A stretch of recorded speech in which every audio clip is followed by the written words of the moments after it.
लग जाएगा देखना। तो दसरा जीत क्षेत्र बढ़िया।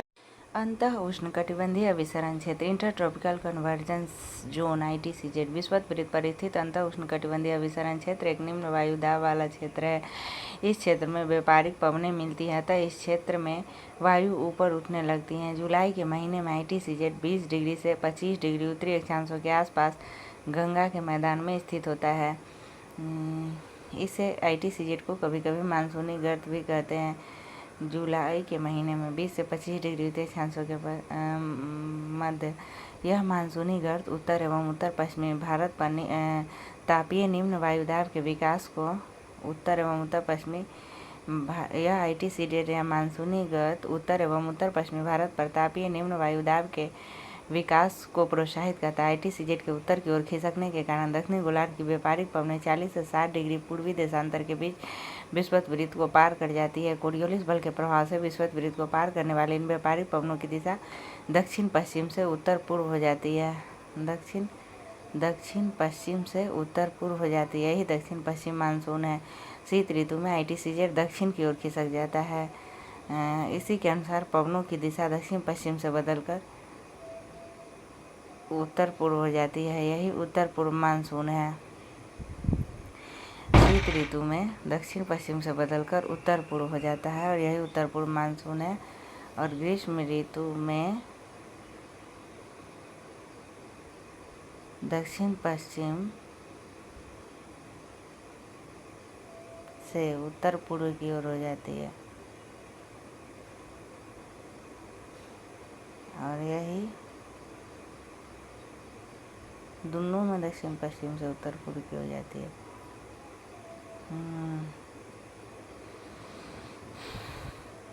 शीत ऋतु में दक्षिण की ओर खिसकेगा, ग्रीष्म ऋतु में उत्तर की ओर खिसकेगा ITCZ। ग्रीष्म ऋतु में असम एवं पश्चिम बंगाल राज्यों में तीव्र आर्द्र हवाएं चलने लगती है, जिनसे गरज के साथ वर्षा होती है। इन हवाओं को पूर्वी भारत में नॉर्वेस्टर एवं बंगाल में काल वैसाखी के नाम से जाना जाता है।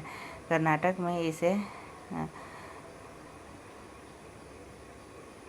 ग्रीष्म ऋतु में तीव्र गरज के साथ वर्षा को इन हवा को पूर्वी भारत में नॉर्वेस्टर, बंगाल में काल वैसाखी के नाम से जाना जाता है। कर्नाटक में इसे चेरी ब्लॉसम या कॉफ़ी वर्षा कहा जाता है, जो कॉफ़ी की कृषि के लिए लाभदायक होता है। आम की फसल के लिए लाभदायक होने के कारण इसे दक्षिण भारत केरल में आम्र वर्षा कहते हैं। तीव्र गरज के साथ वर्षा इसको पूर्वी भारत में नॉर्वेस्टर कहेंगे, पश्चिम बंगाल में काल वैसाखी कहेंगे, कर्नाटक में चेरी ब्लॉसम या कॉफ़ी वर्षा कहेंगे, केरल में आम्र वर्षा कहेंगे। उत्तर पश्चिम भारत में शुष्क भागों में ग्रीष्म ऋतु में चलने वाली गर्म एवं शुष्क हवा को लू कहा जाता है। उत्तर पश्चिम भारत में वर्षा ऋतु में उत्तर पश्चिम भारत तथा पाकिस्तान में उष्ण दाब का क्षेत्र बन जाता है, जिसे मानसून गर्त कहते हैं। इसी समय उत्तरी अंतः उष्ण अभिसरण NITC उत्तरी अंतः उष्ण अभिसरण NITC उत्तर की ओर खिसकने लगती है। ग्रीष्म ऋतु में उत्तर की ओर, शीत ऋतु में दक्षिण की ओर, जिसके कारण विषुवत रेखीय पछुआ पवन एवं दक्षिणी गोलार्ध की दक्षिणी पूर्वी वाणिज्यिक पवन विषुवत रेखा को पार कर फेरल के नियम का अनुसरण करते हुए भारत में प्रवाहित होने लगती है, जिसे दक्षिण पश्चिम मानसून के नाम से जाना जाता है। भारत की अधिकांश वर्षा लगभग 80% दक्षिण पश्चिम मानसून से ही होती है। भारत की प्रायद्वीपीय आकृति के कारण दक्षिण पश्चिम मानसून 2 शाखाओं में विभाजित हो जाता है, अरब सागर शाखा तथा बंगाल की खाड़ी शाखा। अरब सागर से उत्पन्न होने वाली मानसून पवन 3 शाखाओं में बंटती है। अरब सागर की एक शाखा का मानसून सबसे पहले भारत के केरल राज्य में जून के प्रथम सप्ताह में आता है। यहाँ यह पश्चिमी घाट पर्वत से टकराकर केरल के तटों पर वर्षा करती है। इसे मानसून प्रस्फोट कहा जाता है। जून के प्रथम सप्ताह में केरल के तट पर आता है और यहाँ तीव्र वर्षा होती है, जिसे मानसून प्रस्फोट कहते हैं। अरब सागर से उठने वाली मानसून की दूसरी शाखा मुंबई के उत्तर में, अरब सागर की एक शाखा तो वहाँ है, केरल के तट से टकराता है। और अरब सागर से उठने वाली मानसून की दूसरी शाखा मुंबई के उत्तर में नर्मदा एवं ताप्ती नदियों की घाटियों से होकर मध्य भारत में दूर तक वर्षा करती है। दूसरी शाखा मुंबई के उत्तर में नर्मदा एवं ताप्ती नदियों से नदियों की घाटियों से होकर मध्य भारत में दूर तक प्रसार करती है। छोटा नागपुर पठार में इस शाखा से 15 सेंटीमीटर वर्षा होती है। यहाँ यह गंगा के मैदानी भागों में प्रवेश कर जाती है और बंगाल की खाड़ी से आने वाली मानसून की शाखा से मिल जाती है। यही वाली जो नर्मदा और ताप्तियों से बहती हुई जो जाती है ना, वही बंगाल की खाड़ी शाखा से मिलती है। मुंबई के उत्तर में नर्मदा ताप्ती नदियों के घाटियों से बहते हुए छोटा नागपुर में 15 सेंटीमीटर वर्षा कराती है और गंगा के मैदानी भागों में प्रवेश करती है और यहीं पर बंगाल के खाड़ी से आने वाली मानसून की शाखा से मिल जाती है। अरब सागर मानसून की तीसरी शाखा सौराष्ट्र, प्रायद्वीप एवं कच्छ से टकराती है। यहाँ से अरावली के साथ साथ पश्चिमी राजस्थान को लांघती है। अरावली के साथ साथ पश्चिमी कच्छ के रण को या सौराष्ट्र से टकराती, सौराष्ट्र, प्रायद्वीप या कच्छ से टकराती है। अरब सागर मानसून की तीसरी शाखा सौराष्ट्र, प्रायद्वीप एवं कच्छ से टकराती है। यहाँ से अरावली के साथ साथ पश्चिमी राजस्थान को लांघती है और बहुत ही कम वर्षा करती है, क्योंकि अरावली पर्वत इन मानसूनी हवाओं के समानांतर पड़ती है। पंजाब और हरियाणा में भी यह बंगाल की खाड़ी से आने वाली मानसून की शाखा से मिल जाती है। वह गंगा के मैदान में बहती है जो नर्मदा एवं ताप्ती नदियों से होकर जाती है और ये जो सौराष्ट्र या कच्छ के रण से टकराती है वो पंजाब, हरियाणा में बंगाल की खाड़ी शाखा से मिलती है। ये दोनों शाखाएं एक दूसरे के सहारे प्रबलित होकर पश्चिमी हिमालय, विशेष रूप से धर्मशाला में वर्षा कराती है। गारो, खासी एवं जयंतिया पहाड़ियों पर बंगाल की खाड़ी से आने वाली हवाएं दक्षिण पश्चिम मानसून की शाखा अधिक वर्षा कराती है, जिसके कारण यहाँ स्थित मासिन नाम खासी पहाड़ी मेघालय विश्व में सर्वाधिक वर्षा प्राप्त करने वाला स्थान है। लगभग 1141 सेंटीमीटर मासिन नाम खासी पहाड़ी मेघालय पर स्थित है। मानसून की अरब सागर शाखा तुलनात्मक रूप से अधिक शक्तिशाली है। दक्षिण पश्चिम मानसून द्वारा लाए गए कुल आर्द्रता का 65% भाग अरब सागर एवं 35% भाग बंगाल की खाड़ी से प्राप्त होता है। अच्छा, 65% भाग अरब सागर वाला ज़्यादा शक्तिशाली है और 35% भाग बंगाल की खाड़ी से आता है। मौसम के अनुसार वार्षिक वर्षा का वितरण दक्षिण पश्चिम मानसून अवधि शीत ऋतु जून से सितंबर, दक्षिण पश्चिम मानसून जून से सितंबर, दक्षिण पश्चिम मानसून जून से सितंबर 73.7%, परवर्ती मानसून काल लौटती मानसून अक्टूबर से दिसंबर 13.3%, परवर्ती मानसून काल अक्टूबर से दिसंबर 13.3%, दक्षिण पश्चिम मानसून जून से सितंबर 73.7%, परवर्ती मानसून काल अक्टूबर से दिसंबर 13.3%, पूर्व मानसून काल मार्च से मई 10%, पूर्व मानसून काल मार्च से मई 10%, पूर्व मानसून काल मार्च से मई 10%, शीत ऋतु या उत्तर पश्चिम मानसून जनवरी फरवरी 2.6%, शीत ऋतु या उत्तर पश्चिम मानसून 2.6%, शीत ऋतु या उत्तर पश्चिम मानसून जनवरी फरवरी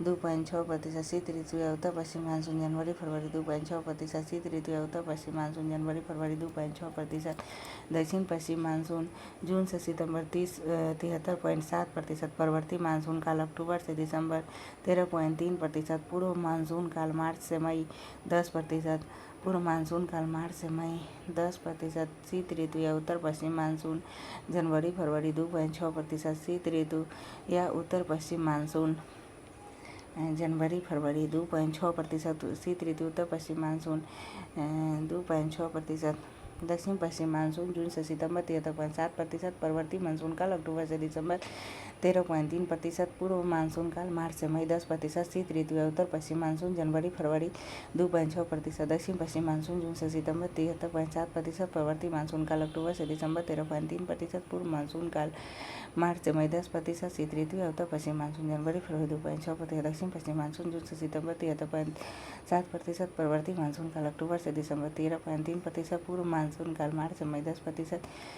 शीत ऋतु या उत्तर पश्चिम मानसून जनवरी फरवरी 2.6%।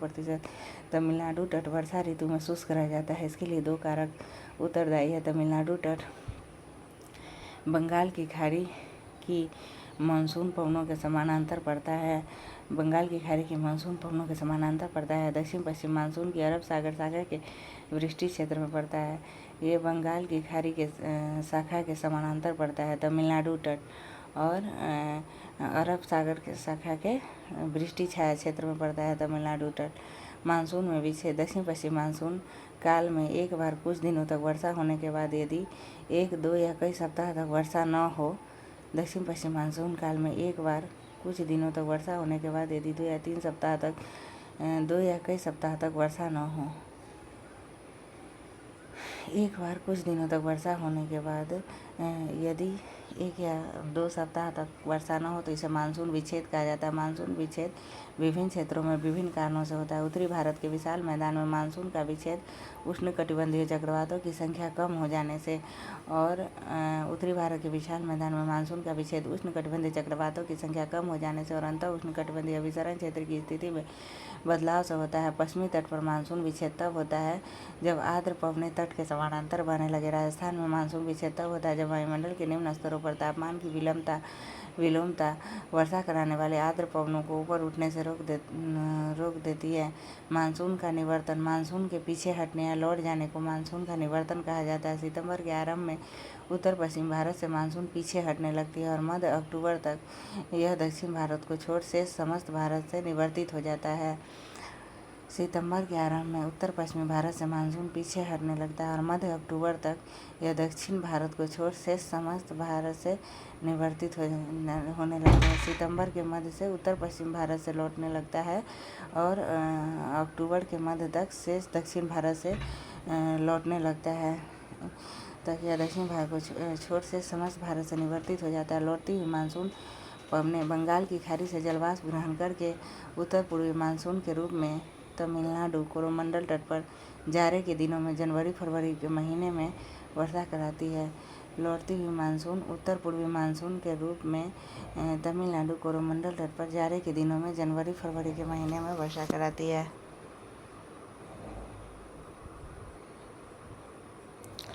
शरद ऋतु को मानसून प्रत्यावर्तन का काल कहा जाता है। मानसून प्रत्यावर्तन का काल किसको कहा जाता है? शरद ऋतु को।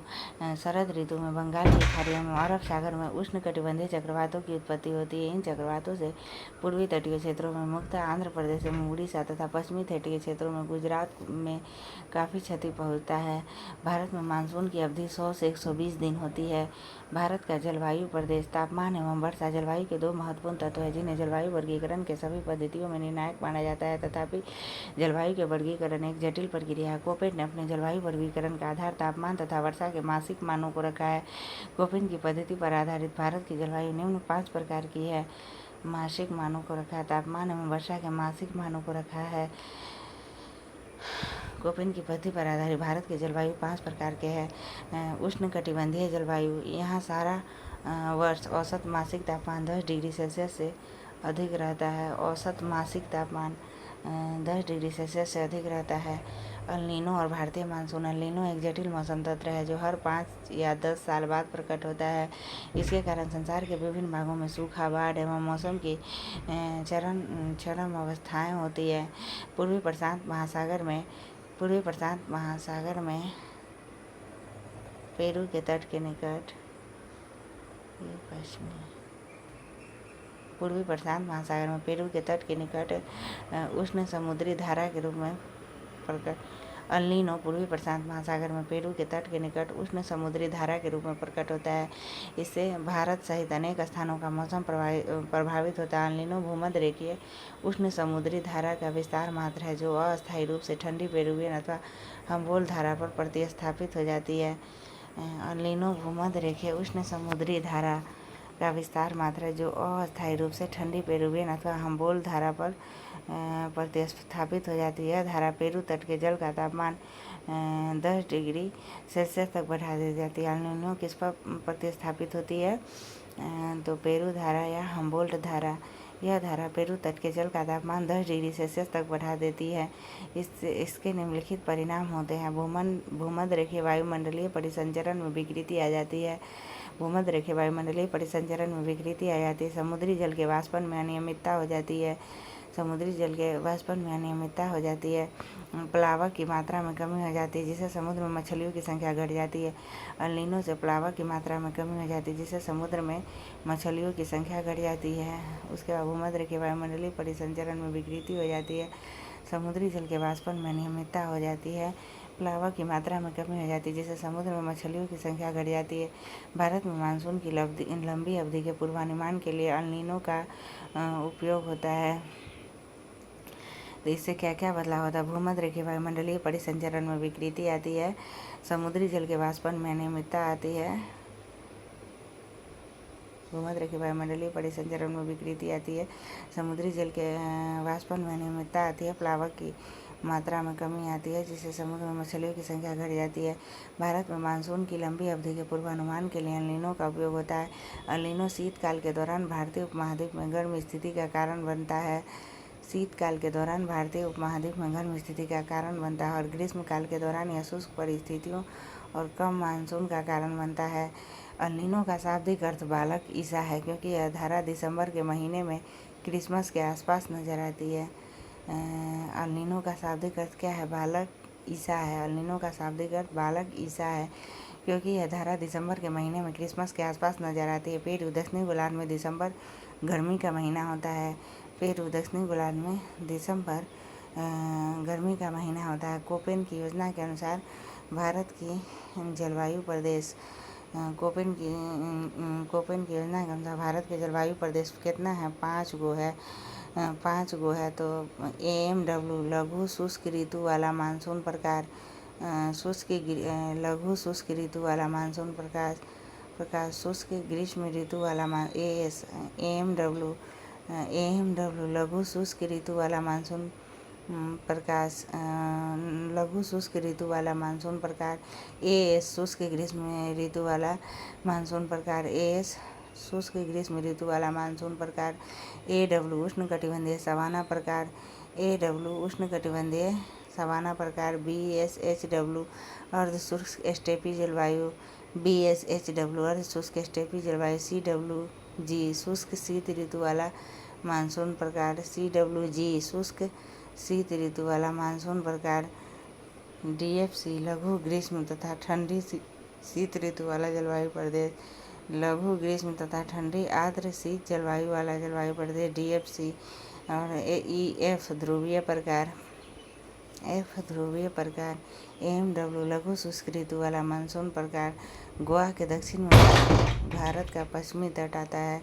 AMW गोवा के दक्षिण में भारत का पश्चिमी तट आता है। AS शुष्क ग्रीष्म ऋतु वाला मानसून प्रकार। तमिलनाडु का कोरोमंडल तट। AW उष्णकटिबंधीय सवाना प्रकार। कर्कवृत्त के दक्षिण में प्रायद्वीपीय पठार का अधिकतम भाग। BSHW अर्ध शुष्क स्टेपी जलवायु। अर्ध शुष्क स्टेपी जलवायु। उत्तर पश्चिमी गुजरात, पश्चिमी राजस्थान और पंजाब के कुछ भाग। शुष्क शीत ऋतु वाला मानसून पर ये अर्ध शुष्क स्टेपी जलवायु। उत्तर पश्चिम गुजरात, पश्चिमी राजस्थान और पंजाब के कुछ भाग। शुष्क शीत ऋतु वाला मानसून प्रकार। शुष्क शीत ऋतु वाला मानसून प्रकार। गंगा का मैदान, पूर्वी राजस्थान, उत्तरी मध्य प्रदेश, उत्तर पूर्वी भारत का अधिकतर प्रदेश। लघु ग्रीष्म तथा ठंडी आर्द्र शीत ऋतु वाला। लघु ग्रीष्म तथा ठंडी आर्द्र शीत ऋतु वाला जलवायु प्रदेश। अरुणाचल प्रदेश ठंडी आर्द्र शीत ऋतु वाला जलवायु प्रदेश। DFC अरुणाचल प्रदेश। ई ध्रुवीय प्रकार। जम्मू कश्मीर, लद्दाख, हिमाचल प्रदेश और उत्तराखंड। शुष्क जलवायु। शुष्क जलवायु उष्णकटिबंधीय जलवायु। शुष्क जलवायु यहाँ तापमान की तुलना में वर्षण बहुत ही कम होता है। शुष्कता कम होने पर यह अर्धशुष्क मरुस्थल S कहलाती है। शुष्कता अधिक है तो वह मरुस्थल W हो जाती है। गर्म जलवायु। गर्म जलवायु जहाँ सबसे ठंडे महीने का औसत तापमान 18 डिग्री सेल्सियस और -3 डिग्री सेल्सियस के बीच रहता है, गर्म जलवायु कहलाता है। हिम जलवायु जहाँ सबसे गर्म महीने का औसत तापमान 10 डिग्री सेल्सियस से अधिक रहता है, सबसे ठंडे महीने का औसत तापमान -3 डिग्री सेल्सियस से कम रहता है। 18 से -3 गर्म जलवायु और 10 डिग्री सेल्सियस से -3 डिग्री सेल्सियस वाला हिम जलवायु में याद रखना है। बर्फीली जलवायु जहाँ सबसे गर्म महीने का तापमान 10 डिग्री सेल्सियस से कम रहता है। कोपे ने जलवायु प्रकारों को व्यक्त करने के लिए वर्ण संकेतों का प्रयोग किया है। इन्होंने अंग्रेजी के बड़े वर्ण S को अर्ध मरुस्थल, W को मरुस्थल के रूप में प्रयोग किया है। इसी प्रकार उप विभागों को व्यक्त करने के लिए अंग्रेजी के छोटे वर्णों का प्रयोग किया है, जैसे F, M, W, H, C, G। F पर्याप्त वर्षण, M शुष्क मानसून होते हुए वर्षावन। F पर्याप्त वर्षण, एम शुष्क मानसून होते हुए वर्षावन। डब्लू शुष्क शीत ऋतु। शुष्क एफ पर्याप्त वर्षा। एम शुष्क ग्रीष्म ऋतु। डब्लू शुष्क शीत ऋतु। एच शुष्क और गर्म। सी 4 महीनों से कम अवधि में औसत तापमान 10 डिग्री सेल्सियस से अधिक। और जी गंगा का मैदान। इस प्रकार भारत को 8 जलवायु प्रदेशों में बांटा जा सकता है। भारत की मृदाएं। मिट्टी के अध्ययन के विज्ञान को मृदा विज्ञान कहा जाता है। भारतीय कृषि अनुसंधान परिषद ने भारत की मिट्टियों को 8 वर्गों में विभाजित किया है जो निम्न है। जलोढ़ मृदा। जलोढ़ मृदा नदियों द्वारा लाई गई मिट्टी है। जलोढ़ मिट्टी में पोटास की बहुलता होती है लेकिन नाइट्रोजन, फास्फोरस एवं ह्यूमस की जलोढ़ मृदा में NPH की कमी होती है।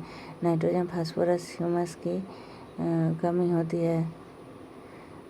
जलोढ़ मृदा भारत की सबसे उपजाऊ मृदा है। जलोढ़ मृदा में धान, गेहूँ, मक्का, तिलहन, दलहन, आलू आदि फसलें उगाई जाती है। जलोढ़ मिट्टी भारत के लगभग 40% क्षेत्रफल पर पाई जाती है। भारत का संपूर्ण उत्तरी मैदान तटीय मैदान जलोढ़ मिट्टी का बना हुआ है। जलोढ़ मिट्टी 2 प्रकार की होती है, बांगर एवं खादर। पोटास की बहुलता होती है। नाइट्रोजन, फास्फोरस, ह्यूमस की कमी होती है। ह्यूमस की कमी होती है। जलोढ़ मिट्टी 40% क्षेत्रफल पर पाई जाती है। बांगर एवं खादर। पुरानी जलोढ़ मिट्टी 40% क्षेत्रफल पर पाई जाती है। पुरानी जलोढ़ मिट्टी को बांगर एवं नई जलोढ़ मिट्टी को खादर कहा जाता है। जलोढ़ मिट्टी उर्वरता के दृष्टिकोण से काफ़ी अच्छी मानी जाती है। काली मृदाएं का निर्माण बेसाल चट्टानों के टूटने फूटने से होता है। इसमें आयरन। काली मृदा में आयरन की बहुलता होती है, चूना की बहुलता होती है, एल्युमिनियम एवं मैग्नीशियम की बहुलता होती है।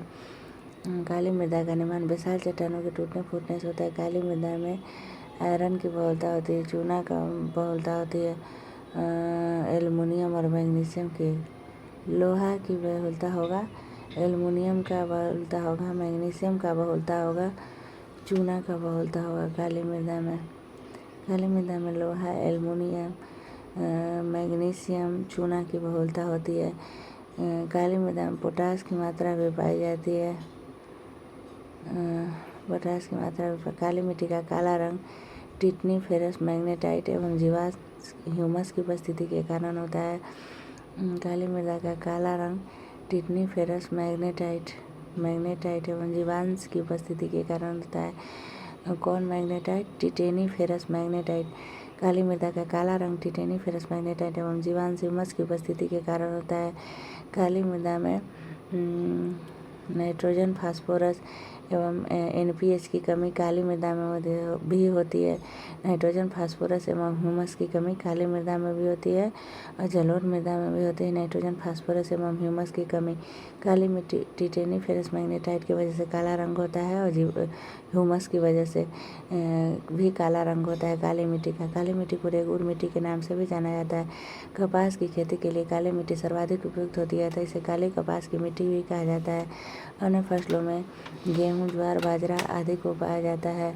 कपास के अतिरिक्त गेहूँ काली मिट्टी में उगाया जाता है, ज्वार काली मिट्टी में उगाया जाता है, बाजरा काली मिट्टी में उगाया जाता है। फसलों में गेहूँ, ज्वार, बाजरा आदि को काली मिट्टी में उगाया जाता है। भारत में काली मिट्टी गुजरात, महाराष्ट्र, मध्य प्रदेश के पश्चिमी क्षेत्र भारत में काली मिट्टी महाराष्ट्र, गुजरात, मध्य प्रदेश के पश्चिमी क्षेत्र, उड़ीसा के दक्षिणी क्षेत्र, कर्नाटक के उत्तरी जिला, आंध्र प्रदेश के दक्षिणी एवं समुद्र तटीय क्षेत्र, तमिलनाडु के सलेम, रामनाथपुरम, कोयम्बटूर तथा तिरुनवैली जिले एवं राजस्थान के बूंद एवं टोंक में काली मिट्टी पाई जाती है।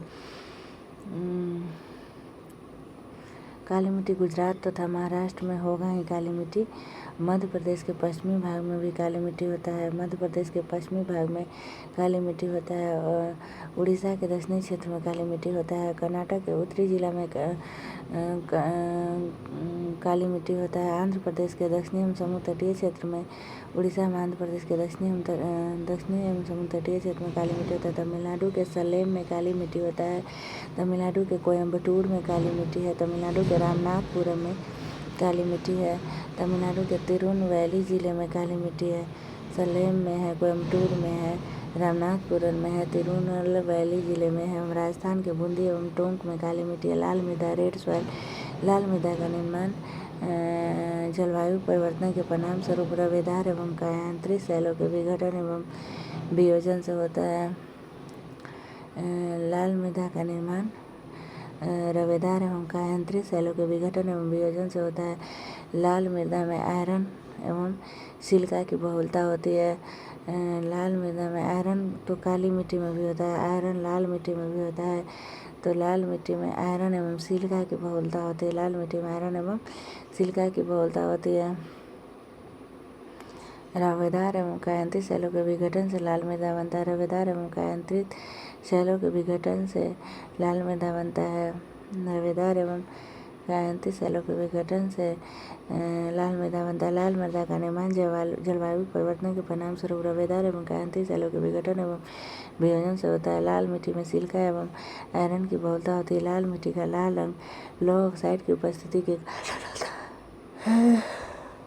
लाल मिट्टी का लाल रंग लौह ऑक्साइड की उपस्थिति के कारण होता है, लेकिन जलायोजित रूप में पीली दिखाई पड़ती है। लाल मिट्टी की अम्लीय प्रकृति की मिट्टी होती है। इसमें नाइट्रोजन, फास्फोरस एवं ह्यूमस की कमी होती है। एनपीएच की कमी जलोढ़ मृदा में भी है, काली मृदा में भी है और लाल मृदा में भी है। एनपीएच, नाइट्रोजन, फास्फोरस एवं ह्यूमस की कमी। लाल मृदा अम्लीय प्रकृति की होती है। इसमें नाइट्रोजन, फास्फोरस, ह्यूमस की कमी होती है। लाल मिट्टी प्रायः उर्वरता विहीन एवं बंजर भूमि के रूप में पाई जाती है।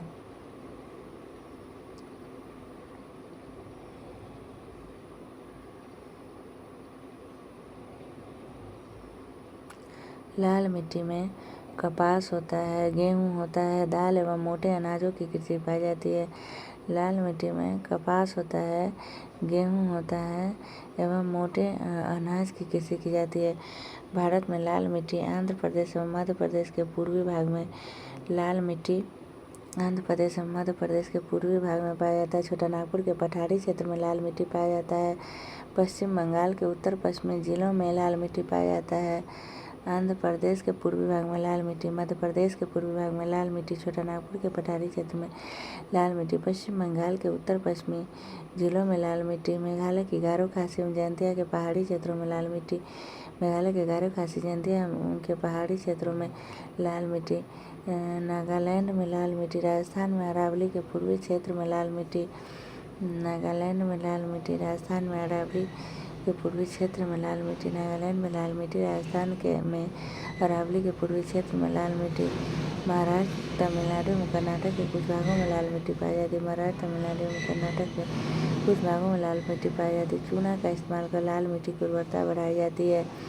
कैसिस का इस्तेमाल कर लाल मिट्टी की उर्वरता बढ़ाई जाती है। तो चूना का इस्तेमाल कर लाल मिट्टी की उर्वरता बढ़ाई जाती है। लेटेराइट मृदा उच्च ताप एवं भारी वर्षा वाले क्षेत्रों में विकसित होती है। लेटेराइट मृदा उष्णकटिबंधीय वर्षा के कारण हुए तीव्र निक्षालन का परिणाम है। वर्षा के साथ साथ सिलिका और चूना तो निक्षालित हो जाते हैं तथा लोहे के ऑक्साइड, एल्युमिनियम के यौगिक से भरपूर मात्रा शेष रह जाती है।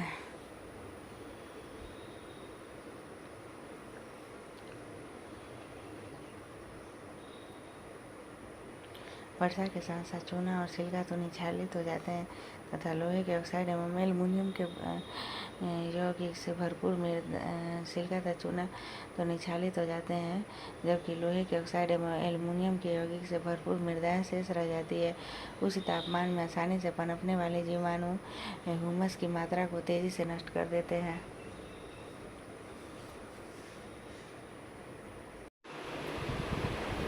लेटेराइट मृदाओं में नाइट्रोजन, फास्फोरस, ह्यूमस और कैल्शियम की कमी होती है।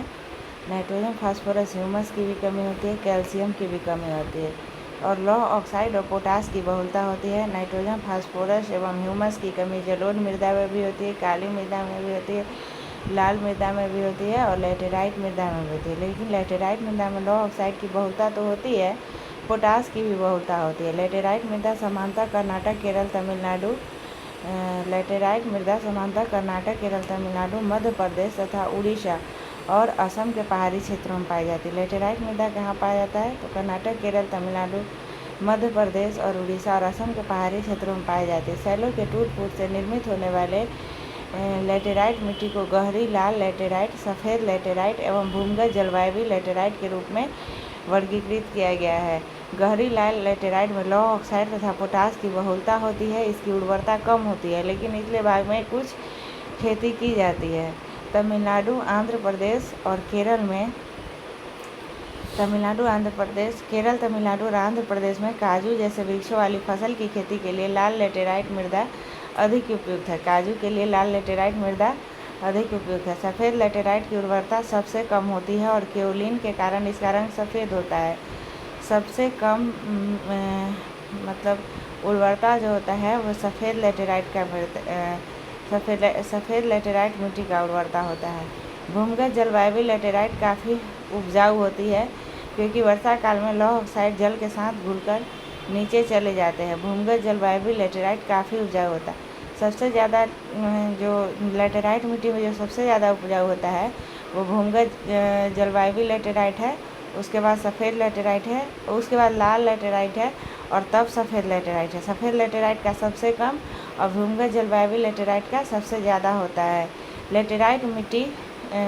लेटेराइट मिट्टी चाय के लिए है, लेटेराइट मिट्टी काजू के लिए और लेटेराइट मिट्टी इलायची के लिए भी सर्वाधिक उपयुक्त है। लेटेराइट मिट्टी काजू के लिए उपयुक्त है, लेटेराइट मिट्टी चाय के लिए उपयुक्त है और लेटेराइट मिट्टी इलायची के लिए भी उपयुक्त है। शुष्क मृदा में नाइट्रोजन अपर्याप्त, फास्फेट समान मात्रा में। लेटेराइट में नाइट्रोजन एवं फास्फेट दोनों की कमी। लेटेराइट में नाइट्रोजन एवं फास्फेट, शुष्क मृदा में नाइट्रोजन अपर्याप्त लेकिन फास्फेट समान मात्रा में मिल जाता है। शुष्क मृदा में क्या होता है कि फॉस्फेट समान मात्रा में मिल जाता है। शुष्क मृदा सामान्यतः संरचना से बलुई एवं प्रकृति से लवणीय होती है। शुष्क मृदाओं का रंग लाल से लेकर किशमिशी तक होता है। संरचना से बलुई एवं प्रकृति से लवणीय होता है। शुष्क मृदा का रंग लाल से लेकर किशमिशी तक होता है। शुष्क जलवायु, उच्च तापमान एवं तीव्र गति से वाष्पीकरण के कारण शुष्क मृदाओं में नमी और ह्यूमस कम होते हैं। नमी तो कम होगा ही, ह्यूमस भी कम होगा। शुष्क मृदाओं में नाइट्रोजन अपर्याप्त लेकिन फॉस्फेट समान मात्रा में होती है। नाइट्रोजन अपर्याप्त लेकिन फॉस्फेट समान मात्रा। कुछ क्षेत्रों की शुष्क मृदाओं में नमक की मात्रा इतनी अधिक होती है कि इनके पानी को वाष्पीकृत करके नमक प्राप्त किया जा सकता है। शुष्क मृदाओं की तली में कंकरों की परत बनने के कारण पानी का रिसाव सीमित हो जाता है। चूना की मात्रा बढ़ने के कारण शुष्क मृदा की तली में कंकरों की परत, चूना की मात्रा बनने के कारण पानी का रिसाव सीमित हो जाता है। इसलिए सिंचाई किए जाने पर शुष्क मृदाओं में पौधे की सतत वृद्धि के लिए इन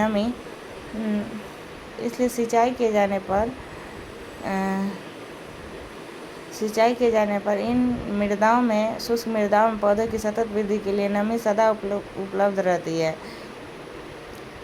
पानी का रिसाव सीमित हो जाता है। क्यों? क्योंकि कंकड़ की परत बन जाती है मृदा की तली में, और इसलिए इसमें मतलब कि सिंचाई किए जाने पर मृदाओं में पौधे की सतत वृद्धि के लिए नमी सदा उपलब्ध रहती है। शुष्क मृदाएं अनुर्वर है क्योंकि इनमें ह्यूमस एवं जैव पदार्थ कम मात्रा में पाए जाते हैं। शुष्क मृदाएं विशिष्ट शुष्क स्थलाकृति और पश्चिमी राजस्थान के अभिलक्षणिक रूप से विकसित हुए हैं। लवण मृदा, sodium chloride, magnesium chloride, potassium chloride. लवण मृदा, सोडियम क्लोराइड, मैग्नीशियम क्लोराइड और पोटेशियम क्लोराइड। लवण मृदाएं को ऊषर मृदा भी कहते हैं। इसमें सोडियम, पोटेशियम और मैग्नीशियम का अनुपात अधिक होता है। लवण मृदाएं अनुर्वर होती है और उनमें किसी प्रकार की वनस्पति नहीं उगती है। लवण मृदा अनुर्वर होती है। लवण मृदाओं में नाच की कमी होती है। नाइट्रोजन एवं चूने की कमी होती है। लाल मृदा में लोहा की प्रचुरता, लेटेराइट मृदा में लोहा एवं एल्युमिनियम की प्रचुरता होती है।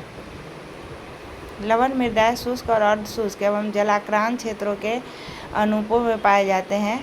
इसका अधिकतर प्रसार पश्चिमी गुजरात। लवण मृदा का प्रसार कहाँ है? पश्चिमी गुजरात, पूर्वी तट के डेल्टा और पश्चिम बंगाल के सुंदरवन क्षेत्रों में होता है। शुष्क और शुष्क क्षेत्र में होता है और जहाँ जल जमा होता है वहाँ लवण मृदा का निर्माण होता है। तो लवण मृदा पश्चिमी गुजरात में होता है, पूर्वी तट के डेल्टा और पश्चिम बंगाल के सुंदरवन क्षेत्रों में है। कच्छ के रन में दक्षिण पश्चिम मानसून के साथ नमक के कण आते हैं, जो एक पपड़ी के रूप में ऊपरी सतह पर जमा हो जाते हैं कक्ष के रन में दक्षिण पश्चिम मानसून के साथ। हरित क्रांति वाले क्षेत्रों में अत्यधिक सिंचाई के कारण जलोढ़ मृदाएं भी लवणीय होती जा रही है और मृदा की ऊपरी परत पर नमक जमा हो जाता है। मृदा की लवणता की ऐसी समस्या से निपटने के लिए खासकर पंजाब और हरियाणा में जिप्सम डालने की सलाह दी जाती है। लवणता से निपटने के लिए क्या डाला जाता है, तो जिप्सम डाला जाता है। पीटमय मृदाएं भारी वर्षा और उच्च आर्द्रता से युक्त उन क्षेत्रों में पाई जाती है जहाँ वनस्पति की वृद्धि अच्छी हो। भारी वर्षा और उच्च आर्द्रता से युक्त उन क्षेत्रों में पाई जाती है जहाँ वनस्पति की वृद्धि अच्छी हो। पीटमय मृदाओं में जैव पदार्थों की मात्रा 40 से 50% तक होती है। पीटमय मृदाओं में जैव पदार्थों की मात्रा 40 से 50% तक होती है। पीटमय मृदाएं सामान्यतः गाढ़े एवं काले रंग की होती है और अनेक स्थानों पर ये क्षारीय भी है। गाढ़े एवं काले रंग की होती है पीटमय मृदाएं और अनेक स्थानों पर ये क्षारीय भी है। पीटमय मृदाएं अधिकतर बिहार के उत्तरी भाग, उत्तराखंड के दक्षिणी भाग, पश्चिम बंगाल के तटीय क्षेत्रों, उड़ीसा और तमिलनाडु में पाई जाती है। उसके बाद वन मृदाएं पर्याप्त वर्षा वाले वन क्षेत्रों में ही मिलते हैं। वन मृदाओं का निर्माण पर्वतीय वातावरण में होता है। इस पर्यावरण में परिवर्तन के अनुसार मृदाओं का गठन एवं संरचना बदलती रहती है।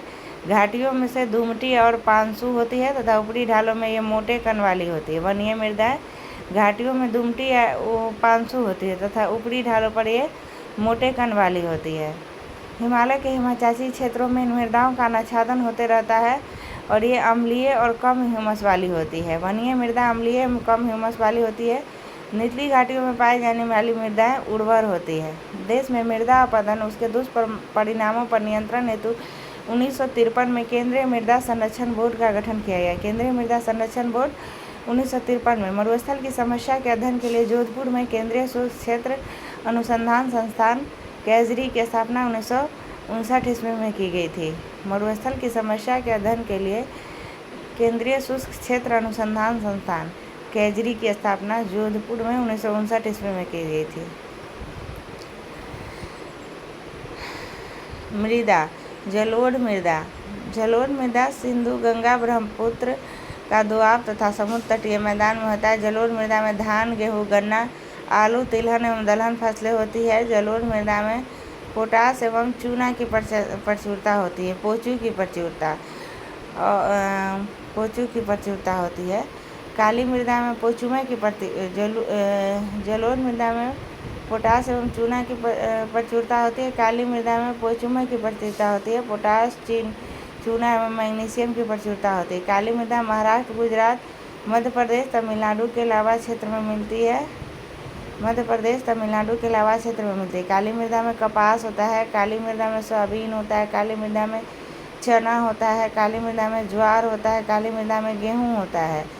लेटेराइट मृदा कर्नाटक, केरल, तमिलनाडु, असम, महाराष्ट्र, उड़ीसा के पर्वतपादीय क्षेत्र में होता है। लेटेराइट मृदा कहाँ होता है? कर्नाटक, केरल, तमिलनाडु, असम, महाराष्ट्र,